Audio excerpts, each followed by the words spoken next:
რას ისახავს მიზნად ქართული ოცნების მიერ პარლამენტში შექმნილი საგამოძიებო კომისია და შეიქმნა თუ არა იგი ოპოზიციონერების რეპრესიისთვის. მთავარი სტუმარია და ჩვენ შეკითხვებს ქუთაისის ყოფილი მერი, ყოფილი პარლამენტარი და ერთიანობა ნაციონალური მოძრაობის წევრი გიორგი თევდორაძე პასუხობს.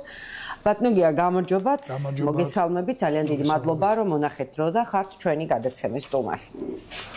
ბატონო გია, აუცილებლად უნდა გკითხოთ თქვენი მოსაზრება და რა თქმა უნდა შეფასებაც იმასთან დაკავშირებით, რომ პარლამენტში შეიქმნა საგამოძიებო კომიტეტი, რომელსაც ქალბატონი წულუკიანი ხელმძღვანელობს და მოყვა რაღაც ძალიან დიდი აჟიოტაჟი ამ კომისიის საქმიანობას და როგორ ფიქრობთ, რისთვის შეიქმნა ეს საგამოძიებო კომიტეტი ამდენი წლის შემდეგ, მას შემდეგ რაც ქართული ოცნება ხელისუფლებაშია, რატომ მანდა მაინც ახლა მოხდა ამ კომისიის შექმნა და მიზანი თქვენი აზრით რა არის ამ კომისიის? მოგესალმებით დამონა, მივესალმებით ტელემაყურებელს. დიდი მადლობა თქვენს ეთერში მოწვევისთვის. მინდა აქვე გამოვხატოთ ჩემი ისეთი ღია მადლიერება, რომ მეგატივი ეს არის ერთი ძალიან მნიშვნელოვანი პლატფორმა, რომელიც საშუალებას გვაძლევს განსხვავებული მოსაზრების მქონე და პოლიტიკური გემოვნების მქონე ადამიანებს ჩვენი სათქმელი მივიტანოთ მაყურებელთა მსმენელთა, რაც ძალიან მნიშვნელოვანია ეს რთულ დროს, რაც დღესდღეაც საქართველოში. რაც შეეხება თქვენ შეკითხვას, მახსენდება ერთი ესეთი ძალიან ცნობილი და ძველი პრინციპიც, დოქტრინაც და გამონათქვამიც ხალხის მართვა შესაძლებელია პურით და სანახაობით. რატო ვამბობ ახლა ამას? მახსენდება 2013 წელს თუ მეხსიერება არ ვღალატოს, მაშინ საქართველოს პარლამენტის წევრი გახდით, იმ პარლამენტის, რომელიც ქუთაისში ფუნქციონირებდა, მერვე მოწვევის პარლამენტი და ჩემი ერთ-ერთი გამოსვლისას მე მივმართე მაშინ ქართული ოცნების მესვეოთ და უთხარი რომ როდესაც მიდის საუბარი პურზე და სანახაობაზე, ჯერ არის პური და მე არის სანახაობა. და ქართული ოცნება უკვე მაშინვე იმ თავითვე იყო ცნობილი, რომ მარტო სანახაობის ხარჯზე აპირებდა თავისი მმართველობის გადატანას. უნდა ვთქვა აქავე, ჩემთვის ძალიან სამწუხაროდ, რომ ამდენი ხანი გასტანა ამ სანახაობით ხალხის შეყოლიებამ. ბატონი ბიძინა თვითონ უწოდებს თავის თავს ტრიუკაჩ, მან თქვა, რომ ეს ტრიუკები გამოდის და ეს მისი ერთ-ერთი ტრიუკი არის. ეს არის სანახაობის კიდევ მორიგი ესეთი დოზა იმ ადამიანებისთვის, რომლებიც კმაყოფილდებიან ამ სანახაობას.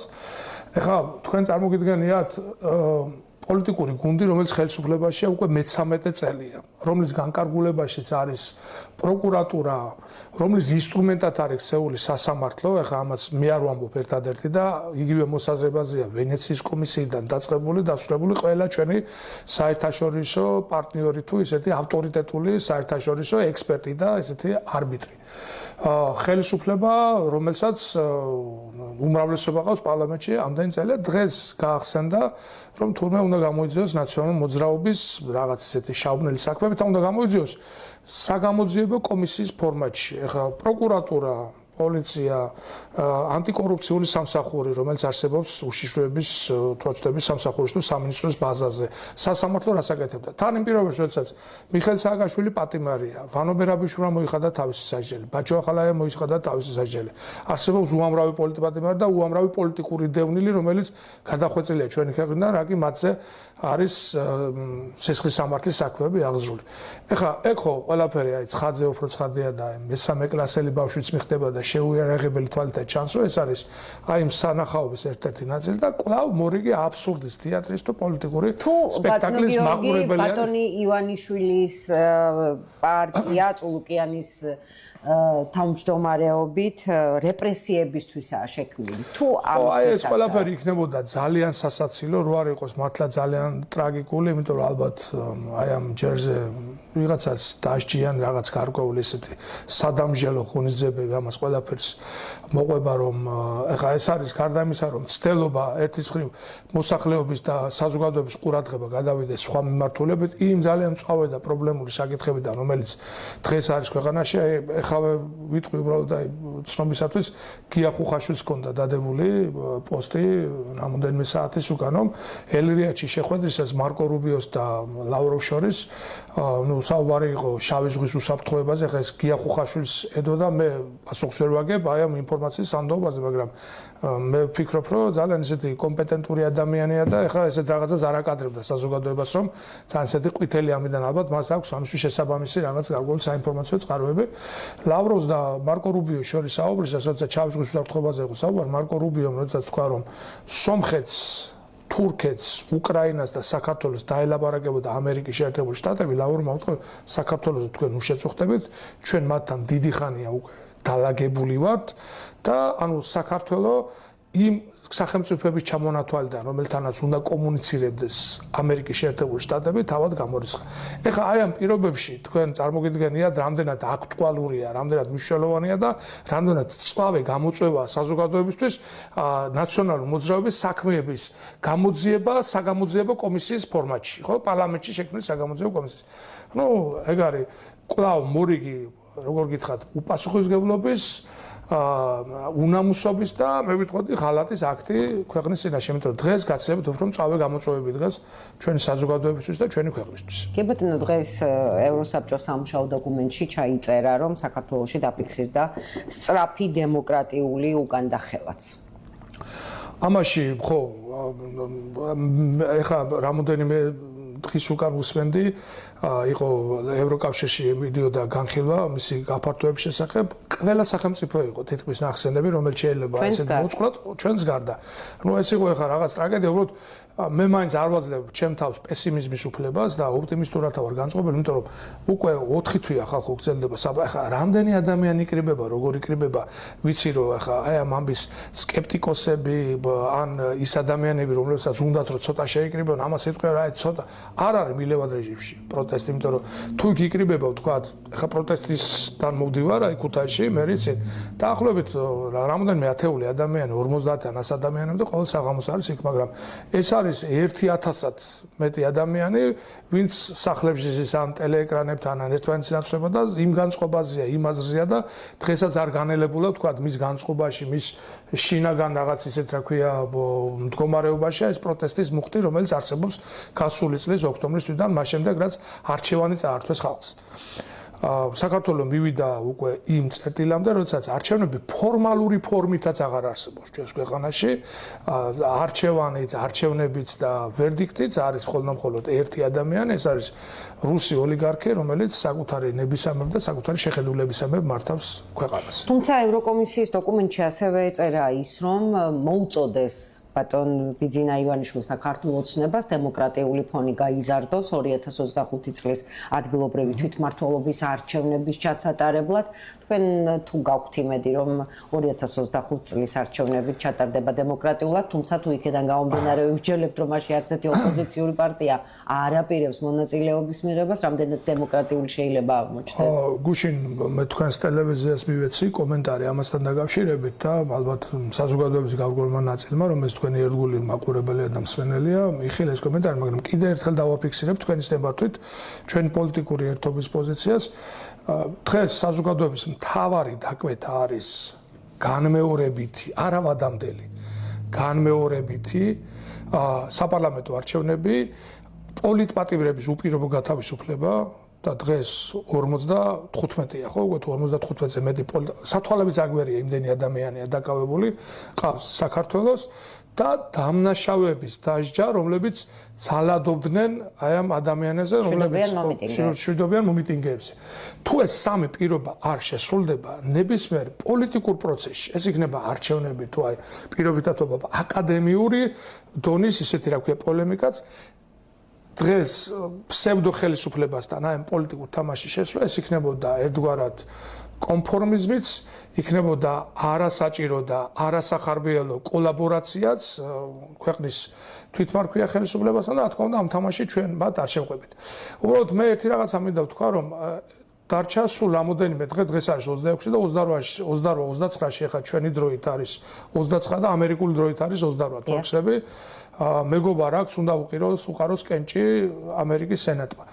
ახლა არ ვიცი წინასწარ იმდენი იმედგაცრუება იხილა ჩვენ და სამწუხაროდ საზოგადოებამ, რომ არ მინდა რომ რაღაც ისეთი წინასწარ ზედმეტად ოპტიმისტური განწყობა შევქნა. ერთ რაღაცას ვიტყვი, უბრალოდ ფაქტის კონსტატაციას მოვხდან, თუ მეგობარი აქტი მიიღო ამერიკის სენატმა, სენატორ რიშის მიერ ინიცირებული, იმ სენატორ რიშის მიერ, რომელზედაც ტრამპი ამერიკის პრეზიდენტი ამბობდა, რომ ის თავიდან ბოლომდე ენდობა მას და ეს არის მისი ერთ-ერთი უერთგულესი თანამებრძოლი. მაშინ ცხადი იქნება, რომ ქართულ ოცნებას, რომელიც თulis და აი ამ ნარატივის კულტივირებას ცდილობს დღეს, რომ მას პრეზიდენტ ტრამპთან აქვს დალაგებული სიტუაცია და აი ნორმალიზების ფაზაში გადადის საქართველოს ამერიკის. მინდა გავყო ერთმანეთსგან. საქართველოს ამერიკის ურთიერთობაზე კი არის საუბარი. საქართველოს ამერიკის ურთიერთობა ნორმალური არის. ამერიკის პოლიტელიტამ და ამერიკელმა ხალხმა იცის საქართველოს ხალხის ერთგული განწყობის შესახებ იმ ყველა ღირებულების მიმართ, რაზედაც შედგა ეს ჩვენი სტრატეგიული ერთობა. ეს არის დემოკრატია, ეს არის პლურალიზმი, ეს არის ჩვენი დასავლური ინტეგრაცია და ნატოში ინტეგრაცია.